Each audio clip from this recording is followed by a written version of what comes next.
নমস্কার, আপনারা দেখছেন এনভিটিভি। এই মুহূর্তে সেরা 5টি খবর নিয়ে চলে এসেছি আমি নূরনাহার। চোখ রাখবো শিরোনামে। সরগরম রাজ্য রাজনীতি, বন্ধুর অভাব নেই, তাহলে কি সত্যিই ঘর ভাবছি? এবার নিজেই মুখ খুললেন বাবুল। বঙ্গোপসাগরে বাঁক নেবে গভীর নিম্নচাপ, এক নজরে বাংলার আবহাওয়া পূর্বাভাস। কাশ্মীর গাজা নয়, একদা সমালোচক শেলা রশিদের মুখেই মোদির জয়গান। জম্মু ও কাশ্মীরে ভয়ঙ্কর দুর্ঘটনা, গভীর খাদে পড়ল বাস, মৃত অন্তত 25, আহত বহু। লম্পট ব্যভিচারী জীবন, বিবাহিত পুরুষদের অন্য মহিলার সঙ্গে থাকা নিয়ে কি বলল আদালত, আসছি বিস্তারিত খবরে।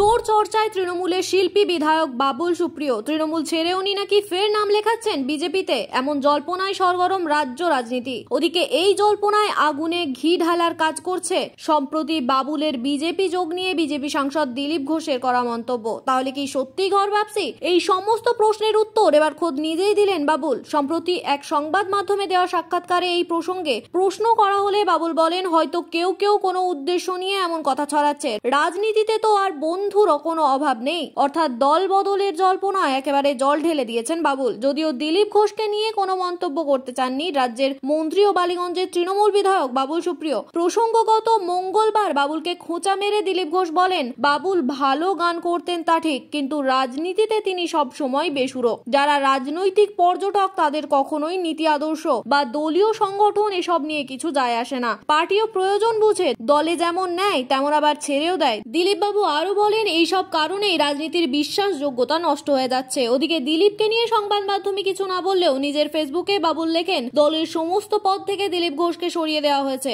তাই আজে বাজে কথা বলে উনি খবরে থাকার চেষ্টা করেন। এতদিন থেকে কেন মুখের চিকিৎসা করাচ্ছেন না জানি না। শুধু তাই নয়, সোশ্যাল মিডিয়ায় দিলীপকে অ্যাক্সিডেন্টাল এমপি বলেও তোপ দাগেন বিধায়ক। প্রসঙ্গগত সম্প্রতি তৃণমূল মন্ত্রী ইন্দ্রনীল সেনের সঙ্গে বিবাদের জেরে চর্চায় আসেন বাবুল। সাংবাদিকদের সামনেই দুই মন্ত্রীর মধ্যে ঝামেলা হয়। এরপরই বাবুলকে পর্যটন দপ্তর থেকে সরিয়ে অচিরাচরিত শক্তি মন্ত্রকে বসান মমতা। পর্যটন দপ্তরে ফেরানো হয় ইন্দ্রনীল সেনকে। দার্জিলিং এর সর্বনিম্ন তাপমাত্রা 10 ডিগ্রির নিচে নামলেও তা রয়েছে স্বাভাবিকের থেকে ওপরে। অন্যদিকে পুরুলিয়ায় সর্বনিম্ন তাপমাত্রা মঙ্গলবারের থেকে বেড়েছে। আবহাওয়া দপ্তরের পূর্বাভাস অনুযায়ী এদিন থেকেই 3 জেলার নিম্নচাপের বৃষ্টি শুরুর সম্ভাবনা আছে। বুধবার সকালে আবহাওয়া দপ্তর জানিয়েছে, এদিন ও বৃহস্পতিবার উত্তরবঙ্গের জেলাগুলির আবহাওয়া শুকনো ও পরিষ্কার থাকবে, কোথাও বৃষ্টির কোনো পূর্বাভাস নেই। হিমালয় সংলগ্ন পশ্চিমবঙ্গের জেলাগুলিতে আগামী কয়েকদিনের রাতের তাপমাত্রা তেমন কোনো পরিবর্তন হবে না বলে জানানো হয়েছে আবহাওয়া দপ্তরের তরফে। বুধবার সকালে আবহাওয়া দপ্তরের দেওয়া দক্ষিণবঙ্গের জেলাগুলির আবহাওয়ার পূর্বাভাস অনুযায়ী এদিন উত্তর 24 পরগনা, দক্ষিণ 24 পরগনা এবং পূর্ব মেদিনীপুরের কোনো কোনো জায়গায় হালকা বৃষ্টি হতে পারে, তবে বাকি সব জেলার আবহাওয়া শুকনো থাকবে বলে জানা গিয়েছে। পরবর্তী 24 ঘন্টা অর্থাৎ বৃহস্পতিবারের আবহাওয়া পূর্বাভাসে বলা হয়েছে, উত্তর 24 পরগনা, দক্ষিণ 24 পরগনা ও পূর্ব মেদিনীপুরের কোনো কোনো জায়গায় হালকা থেকে মাঝারি বৃষ্টিপাত হতে পারে। এছাড়াও হাওড়া, কলকাতা, হুগলি, ঝাড়গ্রাম, পশ্চিম মেদিনীপুর, পশ্চিম বর্ধমান, পূর্ব বর্ধমান এবং নদিয়া জেলায় হালকা বৃষ্টি হতে পারে। এই সময় বাকি জেলাগুলির আবহাওয়া শুকনো থাকবে। আপাতত দক্ষিণবঙ্গের জেলাগুলির তাপমাত্রা পরিবর্তনের কোনো পূর্বাভাস নেই।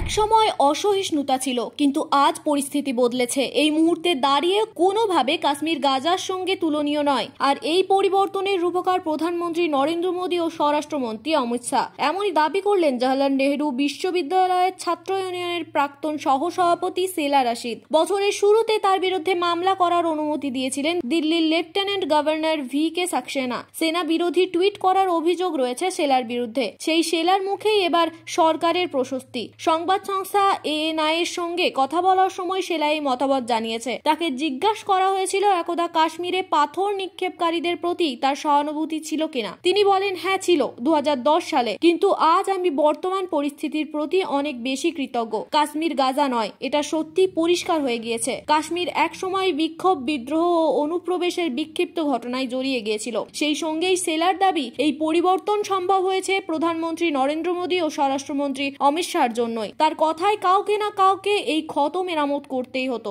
এবং সেই জন্য আমি অবশ্যই কৃতজ্ঞ দেব বর্তমান সরকারকে, বিশেষ করে প্রধানমন্ত্রী ও স্বরাষ্ট্রমন্ত্রীকে। ওরা এই সমস্যার একটা রাজনৈতিক সমাধান করেছেন। আমি এটাকে বলবো রক্তপাতহীন সমাধান। উল্লেখ্য, এর আগে আগস্টে মোদী সরকারের প্রশংসায় পঞ্চমুখ ছিলেন শেলা। উপত্যকায় মানবাধিকার পরিস্থিতির যেভাবে উন্নতি হয়েছে সেজন্য বর্তমান প্রশাসনকে কৃতিত্ব দিতে দেখা গিয়েছিল তাকে। উল্লেখ্য, 2019 সালে সেনা বিরোধী টুইট করার অভিযোগে শেলার বিরুদ্ধে এফআইআর করা হয়েছিল। তার বিরুদ্ধে ভারতীয় দণ্ডবিধির 153A ধারায় মামলা রুজু হয়েছিল। বরাবরই মোদী সরকারের বিরোধিতা করতে দেখা গিয়েছে তাকে। 2019 সালের 5ই আগস্ট জম্মু ও কাশ্মীরের 370 ধারা বাতিল করা হয়েছিল। সেই সময় মোদী সরকারের বিরুদ্ধে বারংবার ক্ষোভ উগরে দিতে দেখা গিয়েছিল শেলাকে। আজ তার মুখেই মোদী সরকারের প্রশস্তি।